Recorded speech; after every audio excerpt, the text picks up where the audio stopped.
What's going on, dudes? My name's Chris. Welcome to another Pokemon Online battle. This one's with Dragonboyz. I decided to post this one because it's another one of them that went down to the wire, so I thought it'd be interesting to watch. Alright, here we go. So I lead off with my Claydol.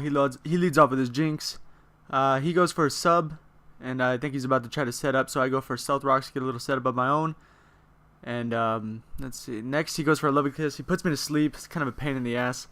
So I believe I switch out. And he's going to start trying to set up some nasty plots. So I switch out into my Lantern.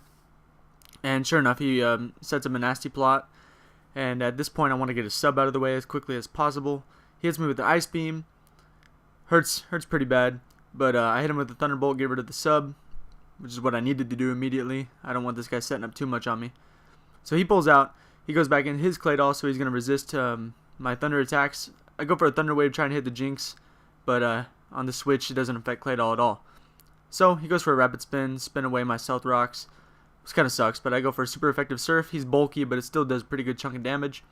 So I'm pretty sure he doesn't want to stay in to take that again. However, I just went for another Surf just in case. Sure enough, he did switch out back into Jinx. She absorbs it, so pretty much misplay on my part, I guess. Then he goes into Pharaoh Seed, and I go for a Thunderbolt on Jinx. And he predicted that, I guess, and made a good play again. Not sure why I Thunderbolted there again. I think I was trying to predict another switch just in case he wanted to switch out because I do have the Ice Beam on this guy. But I ended up looking like an idiot. And I thought that the Ice Beam would do more damage than that. Then again, I'm still really inexperienced at this game, so I thought the Ice Beam would do a lot more than that. But once I realized that I was absolutely walled by this guy, I get out of there as quickly as possible. He gets a double Paralyzed Hacks. So a little crappy play on my part at the beginning there with the Pharaoh Seed. So I set up a Sunny Day. Oh, this was the second Paralyzed Hacks that he got. So I went for a Hidden Power Fire, super effective, and pretty much wrecked shop. So he goes for a Protect, and I go for a Solar Beam, hoping that one way or another, either I would kill him with the Solar Beam, even though it's not very effective, or I'd hit something for big time damage on the switch. So he just protected and then took the Solar Beam. He comes back into Jinx. I tried to get a little greedy. I tried to set up another Sunny Day just in case he wanted to do something else. But sure enough, he hits me with a super effective Ice Beam. Whatever. So I come into Hariyama. He pulls out. He goes into his Sigilyph. This thing is terrifying. So I hit it with the Fake Out.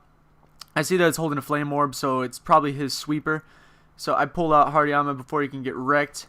He goes for a Psycho Shift. Super effective. Would have destroyed me, but Claydol resists that like a champ. I'm still asleep though. That's problematic, so I want to get rid of that as quickly as possible. I think I stay in and I try to burn turns of sleep. Hopefully I can wake up.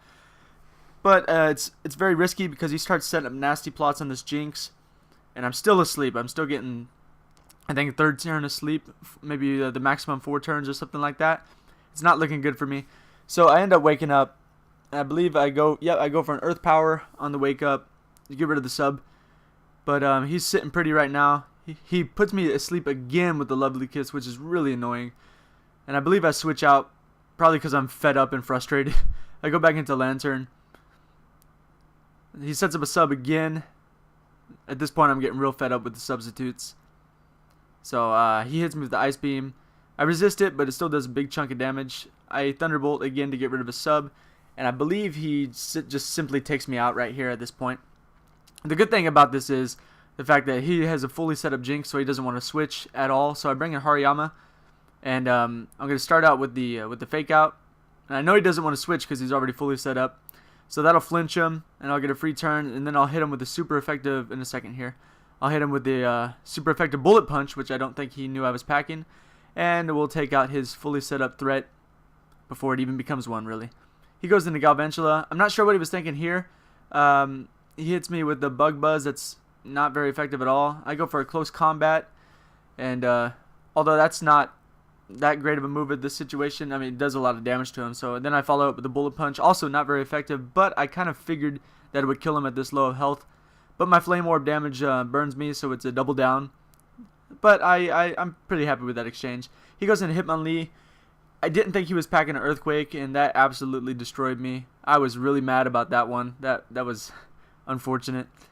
But what can you do? So he goes in Sigilyph here. I predict the switch because I know he knows that he's super effective. So I go for a Shadow Punch. That also is super effective and absolutely wrecks his wannabe sweeper there. He goes for a Toxic. I go for a Hammer Arm resisted, but I'm just trying to get some damage on this guy.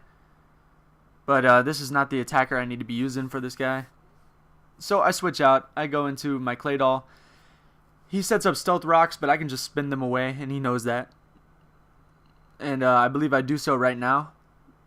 We shall see. Or do I set up my own Stealth Rocks? He goes for a close combat, but I can live that with no problem. Plus he's getting defense drops that he doesn't want. Oh, I'm still asleep. That's what the problem is. I'm looking at it on a smaller screen. So I couldn't see that. I was still statused. So, yeah, he goes for the Stone Edge. He's just trying to get damage. I believe, yeah, I go for Toxic on the Wake Up. That's pretty good. So if he stays in, he's going to start getting wrecked. He switches out, predictably, to Clay Doll. I go for an Earth Power, trying to hit the Hitmonlee. Doesn't affect this guy at all. So this is an interesting little stanza here. He goes for a Toxic, and I go for a Rapid Spin, which is probably a misplay. I should have just went for a Toxic right away, because he could just put more entry hazards if he sees fit now that he's got Toxic on me. So sure enough, he goes for Stealth Rocks. I go for a Toxic finally, and at this point, neither of us want to switch because we got entry hazard damage. I don't think he Rapid. Oh yeah, he Rapid Spin right there. So he could switch, but it's not gonna do him any good because attacking this guy with his Hitmonlee is not all that great. So we have a little Rapid Spin duel here. Really, all we're just doing is trying to stall out the other guy for poison for the Toxic, and that's pretty much it. There's a stare down contest between two Clay Dolls who can't really hurt each other aside from the Toxic damage that's racking up. So I believe, yeah, this is the turn that we both get a double down on the Toxic. So, that's how it works out. And then I go into Golurk. He goes in Hitmonlee. He almost takes me out with the Earthquake, and then I take him out with a Hammer Arm. Thank God it was accurate. Super effective damage and absolutely wreck him. And that's the end of the game. Thanks for watching, guys. Went down to the wire. I lived it with about 10% health, so very, very close. Hope you enjoyed it. Peace.